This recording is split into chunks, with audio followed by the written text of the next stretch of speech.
Adolf Eichmann, most elusive of the major Nazi war criminals, will be tried in what some people call the trial of the century.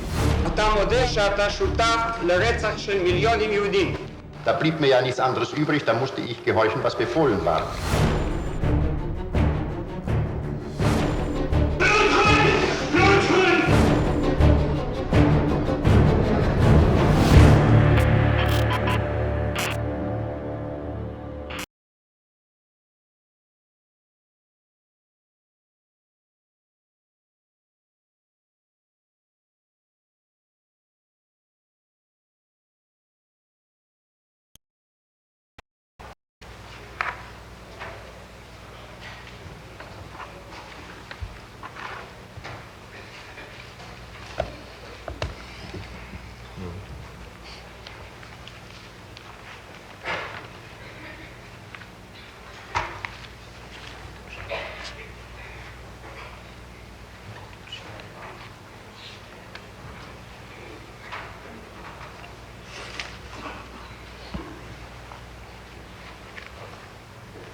כן. כן, בית המשפט חושב להמשיך עד 5:30, אני מבין. אני, אם כך, הייתי עובר עכשיו לפרשת דנמרק. ואביא תחילה את עדותו של מר דוד מלכיאור. דוד מלכיאור!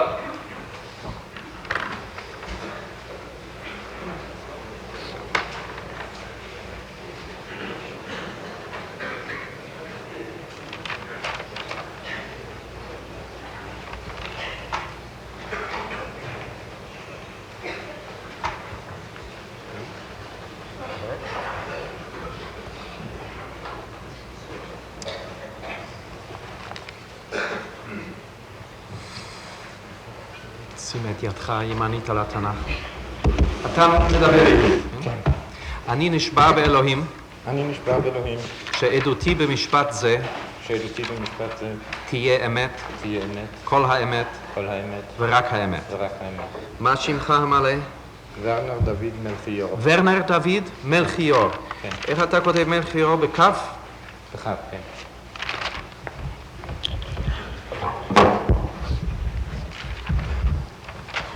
כף, יוד, וו, רש. כן.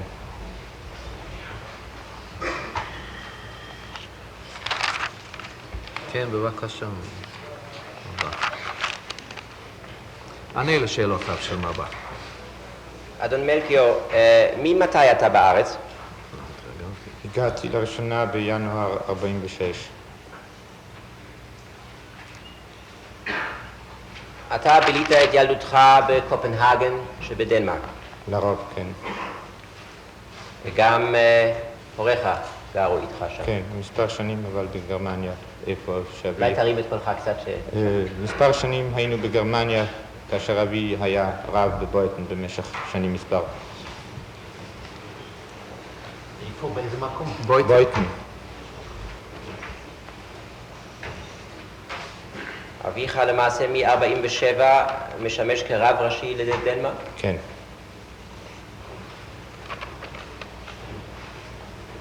ומה היה תפקידו של אביך ב-43? ב-43 אבי היה רב, אבל רב ראשי היה קודמו, דוקטור פרידיגר ז"ל.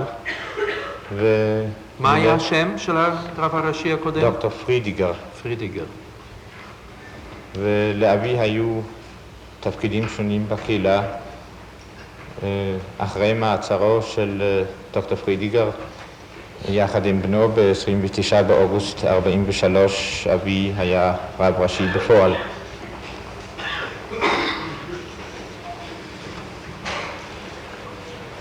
עכשיו, כשהגרמנים נכנסו לדנמרק ב-9 לאפריל 40, אתה היית בדנמרק? כן. וגם משפחתך הייתה בדנמרק? כן. כמה יהודים היו אז בדנמרק בכלל? היו אז סמוך ל-7,700 יהודים, מהם 1,400 פליטים ממרכז אירופה, ובתוכם שוב כ-550 חברי ההכשרה, חלוץ, פחד ועליית נוער.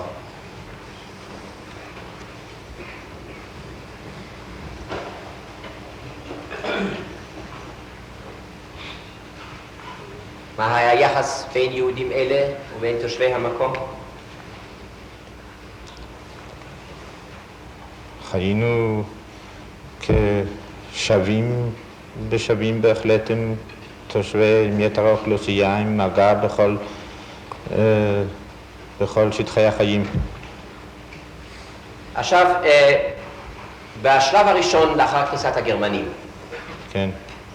האם הורגשה אז השפעה כלשהי להופעתם של הגרמנים ביחס ליהודים?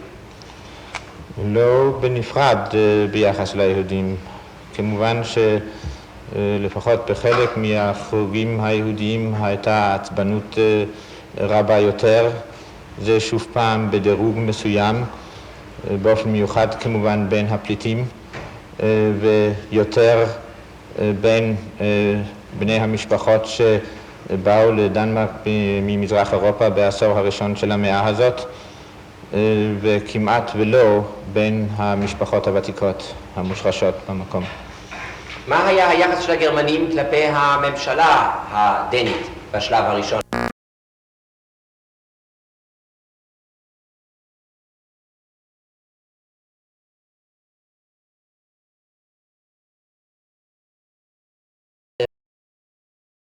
של המלך. אדון מלכיאור, מתי למעשה בוצעה פעולת הרציה של הגרמנים נגד היהודים? היא בוצעה בליל שבת 1 באוקטובר 43 ולמחרת. האם הגרמנים הצליחו לשמור בסוד את מזימותיהם עד אותו יום? ביום השלישי באותו שבוע, 28 בספטמבר, נתקבלה ידיעה שמקורה היה אצל הממונה הגרמני על ענייני ספנות בקופנהגן, דוקוויץ. כן, ואיפה נתקבלה הידיעה? הוא מסר את הידיעה למנהיגי המפלגה הסוציאל דמוקרטית. בול שהיה ראש הממשלה עוד בשנה הקודמת, וטאפט הנסן והוסי הנסן שהיו ראשי ממשלה אחרי המלחמה שניהם. ומה הייתה הידיעה? הידיעה הייתה מדויקת ומבוססת. הידיעה הייתה שהרציה תתקיים בליל שבת ובמוצאי שבת באותו שבוע. אנחנו על ידי הידיעה הזאת המוקדמת הרווחנו 3 ימים שאפשרו שלבים מכריעים למעשה לפעולה, כי ברור שההצלה אחר כך לא בוצעה כל כך 1-2, היא לקחה 2-3, אבל אנשים הצליחו לרוב למצוא מחבוא. לא הבנתי, מי היה האיש שמסר את הידיעה, גרמני או דני? גרמני, הממונה הגרמני על ענייני ספנות בקופנהגן, דוקוויץ. מטעם מי ממונה? מטעם השלטונות הגרמניים. מה שמו? דוקוויץ. דוקוויץ הוא נהיה אחרי המלחמה השגריר הגרמני הראשון בדנמרק, והוא כיום מנהל המחלקה לענייני מזרח אירופה במשרד החוץ בבון. אנחנו... כן, ובכן, מה אתם עשיתם כשקיבלתם את הידיעה הזאת?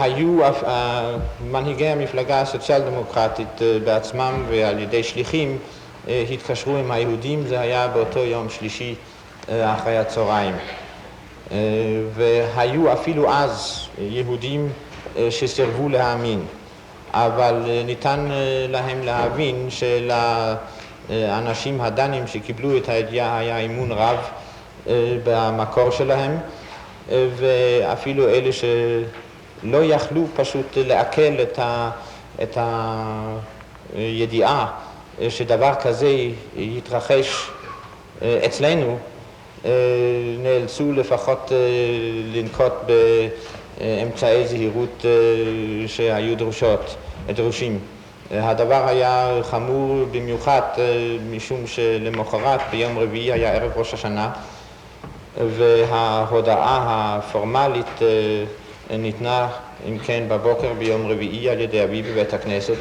שמבטלים את התפילה בראש השנה ומייעצים ליהודים לא להיות בבתיהם בימים הקרובים ולצפות להתפתחות העניינים.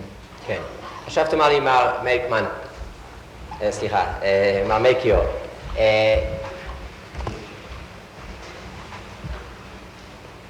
כשהשמועה הזאת ודאי הגיעה לא רק אליכם, אלא ודאי גם לאזור הלא יהודי שבקופנהגן. האם אתה אישית נתקלת ביחס מסוים כלפי היהודים בקשר לשאלה הזאת ובקשר לסכנה אשר ארבה לכם? בהחלט. הידיעה התפשטה במהירות שקשה לתאר, בהתחשב עם כך שלא היה שימוש בשום אמצעי ידיעה טכני לדבר כזה. אז למשל, כאשר למחרת ביומי האחרון בקופנהגן, אני בין היתר הלכתי לאוניברסיטה על מנת להחזיר כמה ספרים ולהשאיר ידיעות לפרופסורים שלי, אז פנו אליי שם שני סטודנטים שאני הייתי אומר להם שלום בכניסה, אבל אנחנו לא היינו שייכים לאותו חוג לימודים.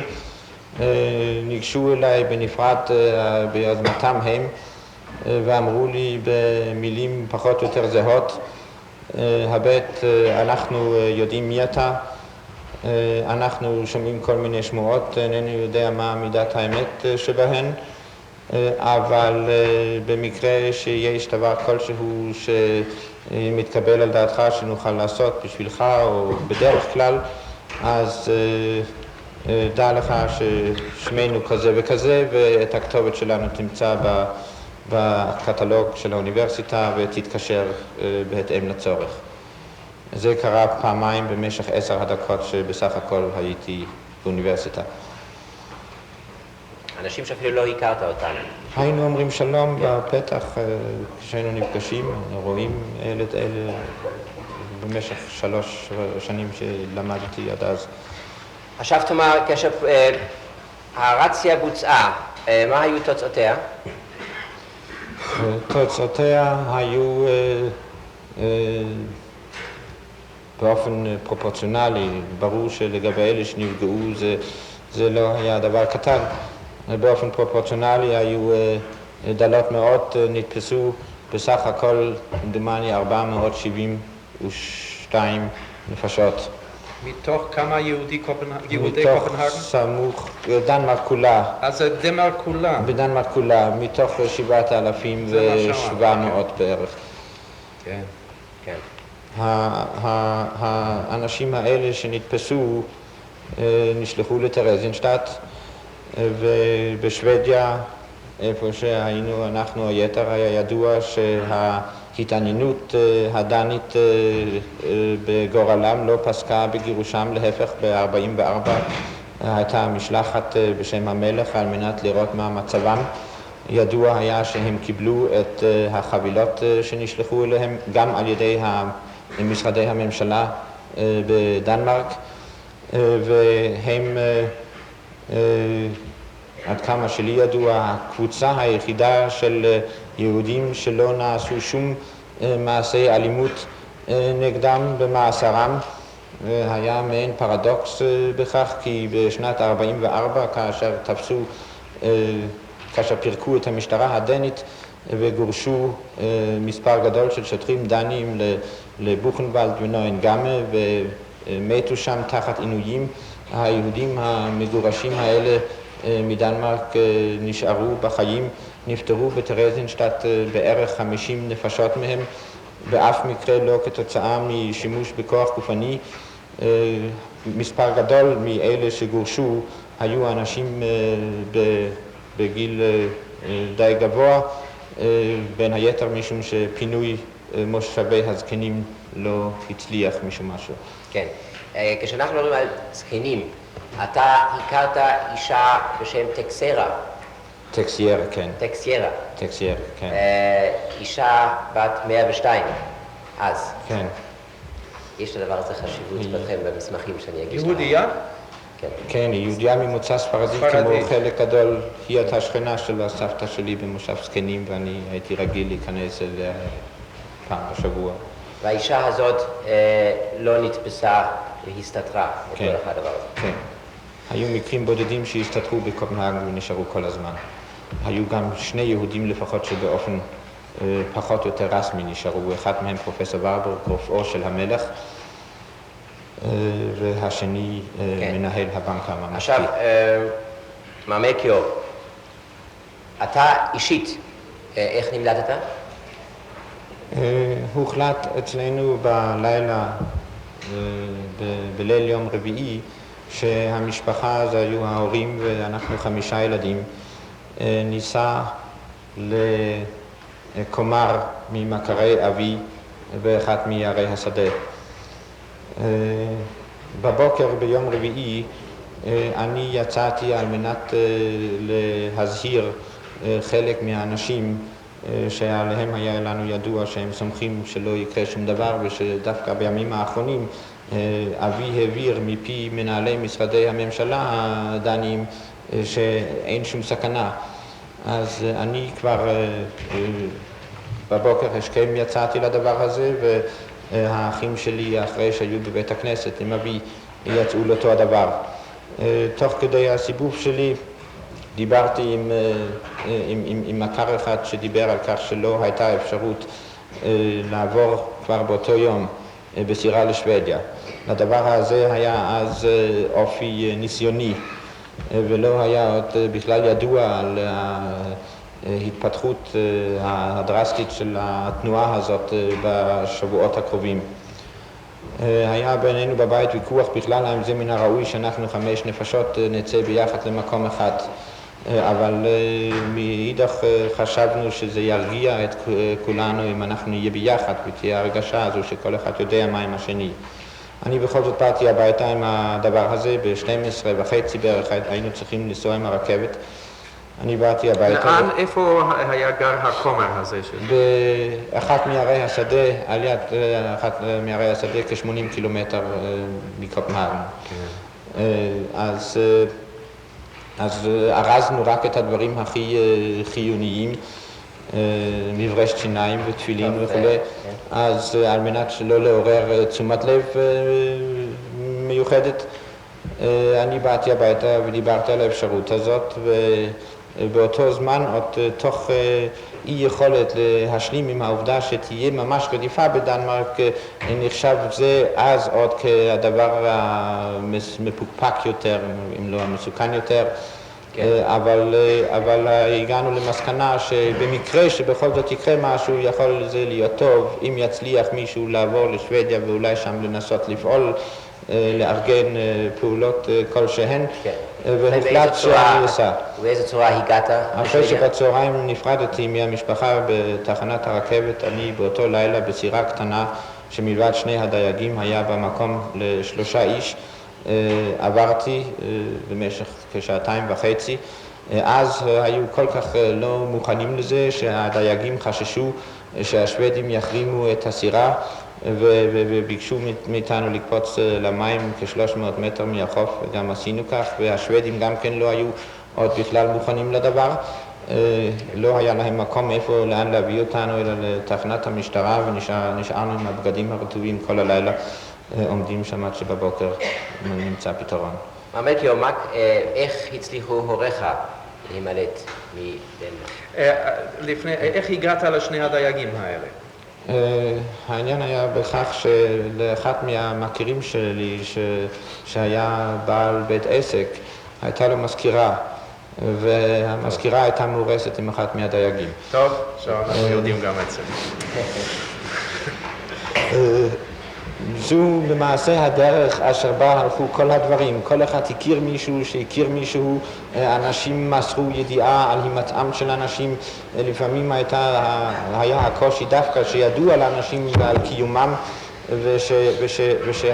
ושהיה צורך למצוא אותם, אז הצטרכו מיהודי אחד לשמוע על מקום מחבואו של השני. אבל היות והיה שיתוף פעולה כללי של כל ארגונים ומוסדות ממלכתיים ופרטיים וציבוריים ואנשים אינדיבידואליים מכל שכבות האוכלוסייה, למעשה כמעט ולא קרה שמישהו לא הגיע אליו הדבר. לגבי הוריי היה, רוצים לומר שזה מקרה, אבל כשמקרה חוזר כל כך הרבה פעמים הוא כבר איננו מקרה.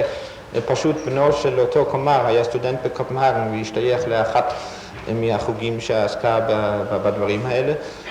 באמצעותו היה ידוע מקום היותם של הוריי, הם הועברו למקום אחר על החוף, יותר דרומה, על האי פלסטר, ומשם היה להם מעבר קשה למדי, שם גם הבישופים השתתפו בטיפול של הוריי, זה היה טרנספורט יותר גדול, היו 30... הבישופים?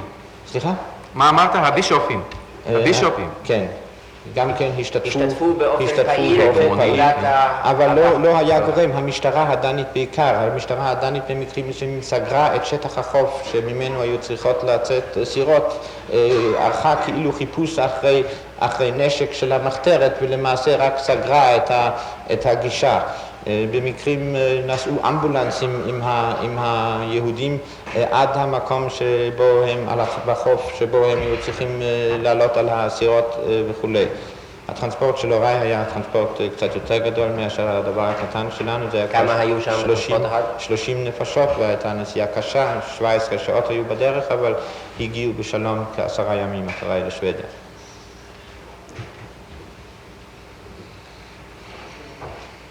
האם ידוע לך משהו גם על פעולה מתוכננת ומאורגנת של המחתרת הדנית לעזרת היהודים? או האם היה באמת פעולות ספורדיות? זה היה הכל, זה לא היה ספורדי משום שזה היה פשוט על פני כל השטח. העניין קיבל ממדים כאלה שההיסטוריון של הכיבוש בדנמרק, דוקטור הסטרופ, שהעבודה החשובה שלו נוגעת לא במיוחד לעניין היהודים, הוא רושם שלעניין של הצלת היהודים ושל רדיפת היהודים הייתה חשיבות כפולה. האחת ההתפתחות של הקווים הבלתי לגליים לשוודיה. הדבר השני שבמשך 3.5 שנות הכיבוש הקודמות לא היה שום רגע אשר בו התאחדה האוכלוסייה בצורה כה מלוכדת מאחורי המחתרת. כמו באותו רגע. זה התבטא למשל גם באוניברסיטה, היו כל מיני אירועים חמורים. פה הייתה בפעם הראשונה שביתה גם מצד הסטודנטים וגם מצד הפרופסורים למשך 3 ימים שהאוניברסיטה נשארה סגורה, הן כמחאה אבל הן גם משום שהרבה מהאנשים האלה היו עסוקים בפעולות ההצלה. כן. היו מקרים גם שהגרמנים גילו מקומות של ספינות, מקומות של עלייה על ספינות הצלה? היו מקרים שונים. היה מקרה אחד אשר לא המקום שמשמנו יצאה ספינה, אבל שכמה עשרות יהודים שהסתתרו במקום מסוים שמישהו הודיע לגרמנים על מקום המחבוא, זה היה למעשה היוצא מן הכלל שאישר את הכלל. היו מקרים שבאמת הגיעו פטרולים גרמנים, אבל בדרך כלל הביצוע, בעיקר כשעוקבים אחרי המשפט ושומעים מה שקרה, לא היה חמור. בין היתר, זה כמובן באותו זמן לא היה ידוע, אבל בין היתר לא פרצו מלבד יהיה למקרים יוצאים מן הכלל את דלתות הדירות. כן. במקרה אחד משפחה... גם בזמן הרציה למעשה הם לא פתחו את דירות היהודים אשר לא פתחו את הדלתות. בדרך כלל לא, אבל זה היהודים לא ידעו, לכן בדרך כלל באמת פתחו, אבל הייתה באמת משפחה אחת שהלכה לישון, ולמחרת סיפרו להם השכנים שהגרמנים היו שם בלילה. אתם הגעתם לשוודיה עם רכוש או למעשה... למעשה בלי כלום. אנחנו כולנו הגענו כאמור עם הדברים הקטנים שארזנו וחוץ מזה שלחו עוד לפני שנסעו במיוחד אחד מהאחים לקופנהגן על מנת להוציא מהדירה את מכתבו של המלך שהוא כתב לאבי בליל ה-1 בינואר 43 עם הבעת שמחתו על שלא נגרם נזק בניסיון להצתת בית הכנסת. אתה יודע במקרה את שמו של מפקד משטרת הביטחון וה-SD מצד הגרמנים באותו זמן? היו אז בעיקר שני שמות שהוזכרו, אחד פנקה והשני קנשטיין. וחוץ מזה היה ידוע שבא במיוחד באותו זמן דוקטור מילדנר. דוקטור מילדנר? כן. תודה רבה. דוקטור סרווציוס, יש לאדוני שאלות לעיל? Nein, ich habe keine Frage. תודה רבה, מר מלכיאור, גמרת את עדותך. כן. נו, נשארו עוד 2 דקות, אפשר להרפות, כן? אני אומר, אפשר להרפות מההגשת. הייתי מודה, אדוני, מפני שלא נאבד את רציפות. יש לי מספר מסמכים לא גדול בקשר לדנמרק, אבל הייתי רוצה להגיש אותם ביחד מחר. כן, נפסיק עכשיו, הישיבה הבאה מחר בבוקר בשעה 9.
This building was originally designed as a theater. It has been rushed to completion in order to serve as the temporary courthouse in which the State of Israel will bring Adolf Eichmann to trial. The 15-year hunt was over. Adolf Eichmann, most elusive of the major Nazi war criminals, will be tried in what some people call the trial of the century. I am against the trial. Why? I don't feel one man can pay for the crime of killing 6 million Jews. Do you think it's a good idea to remind people of all these things again? The responsible persons are dead now. This doesn't do any good. More than 700 reporters and cameramen have come to Jerusalem. This is always a page-1 story. There will be 750 spectators in the auditorium, and the accused man will step into a cabin of bulletproof glass. Adolf Eichmann, אתה מודה שאתה שותף לרצח של מיליונים יהודים. Da blieb mir ja nichts anderes übrig, da musste ich gehorchen, was befohlen war. No one is now in doubt that Eichmann is going to have a fighting defense. זה חתמת אתה. Nein, das stimmt nicht. Das stimmt nicht. Sehen Sie hier, dass tatsächlich Gideon Hausner Eichmann packen kann? Sondern es ist ein ungewöhnlicher Angeklagter und man müsste eigentlich ungewöhnliche Methoden anwenden, um ihn irgendwie zu packen. Que tous ses comportements, que toute son attitude était normale. אתה Obersturmbannführer, או אתה כתבנית. On peut devenir Eichmann sans cesser pour autant d'être normal.